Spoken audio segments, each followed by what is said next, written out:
ते धक्कादायक आहे, कारण आपण आज रोज बघतोय ह्याला एवढे 1000 करोड सरकारने मान्य केले, ह्याला केले, जे की बिना कामाचं असतं, फक्त खुश करण्यासाठी. तर इथे फंड कसे आणता येतील आपल्याला, जरी फॉरेस्ट डिपार्टमेंटनी काही डिमांड केली तर ते वर्ण हे नाही केली पूर्तता त्याची, तर आपण ॲज अ नागरिक काय प्रेशर आणू शकतो. कारण फंडची गरज माणूस आणि सगळंच मेंटेनन्ससाठी गरज आहे पहिले, त्याच्याशिवाय काहीच नाही होणार आहे. नागरिक कितीही येऊ दे, लाखोनी येऊ दे, फंड नाही येत तर काहीच होणार नाही. तर तो पहिला प्रयत्न केला पाहिजे असं मला वाटतंय. आणि ही जी कंपाऊंड वॉल आहे आपली, जी पूर्ण असूनही त्याचा उपयोग होत नाही, घुसखोरी होते, तर आर्मी टाईप सिक्युरिटी का असू नये, बघता क्षणी घाला गोळ्या, इतकी कडक सिक्युरिटी का असू नये.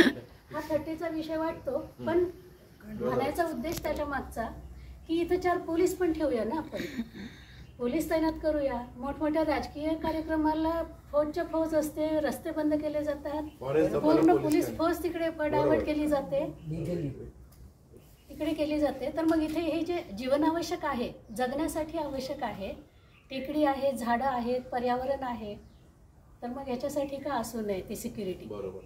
तर ह्या 2 गोष्टी महत्त्वाच्या मला वाटतात. ते केलं की मग ॲटोमॅटिक अतिक्रमण कमी होणार, त्याच्यातनं होणारा गैरप्रकार कमी होणार, आणि मग हे असे आग लागण्याचे प्रकार वगैरे कमी होतील असं मला वाटतं. मग उरलेलं काम करायला आपण आहोतच पुन्हा. बरोबर आहे.